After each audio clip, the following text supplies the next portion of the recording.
বেইমানি করা প্রিয় মানুষটাকে জীবনে দ্বিতীয়বার সুযোগ দেওয়ার আগে এই 5টি কথা শেষ পর্যন্ত শুনে যান। নাম্বার 1, বেইমানের মিষ্টি কথার ফাঁদে পড়ে তাকে আর দ্বিতীয়বার সুযোগ দিবেন না। কারণ একটা কথা মনে রাখবেন, আদা যতই শুকিয়ে যাক না কেন তার তেজ একই থাকে।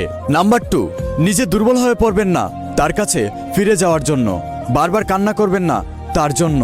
একটা কথা মনে রাখবেন, যে আপনাকে ভালোবাসবে সে আপনাকে কখনো ছেড়ে যাবে না, আর যে আপনাকে ভালোবাসবে না তাকে কখনো বেঁধে রাখা যাবে না। নাম্বার 3, ব্যাকআপের পর হারিয়ে যাওয়া বেইমানকে কখনো অনলাইনে আপনার কোনো জায়গায় অ্যাড রাখবেন না। কারণ সে নতুন রিলেশনে যেতে পারে আর বিভিন্ন পোস্ট করতে পারে, তা দেখে আপনি কষ্ট পেতে পারেন। নাম্বার 4, যেই মানুষটা আপনার জীবন থেকে চলে গেছে তার জন্য নিজের ক্ষতি করবেন না। কারণ যেই মানুষটা আপনার মনের কথা বুঝেনি, আপনি যদি মরেও যান তার কিচ্ছু যায় আসবে না। নাম্বার 5, ব্যাকআপের পর হারিয়ে যাওয়া বেইমানটাকে রাগ করে ব্ল্যাকমেল করবেন না। কারণ সে কোনো সময় আপনার আপন ছিল, কাছের মানুষ ছিল।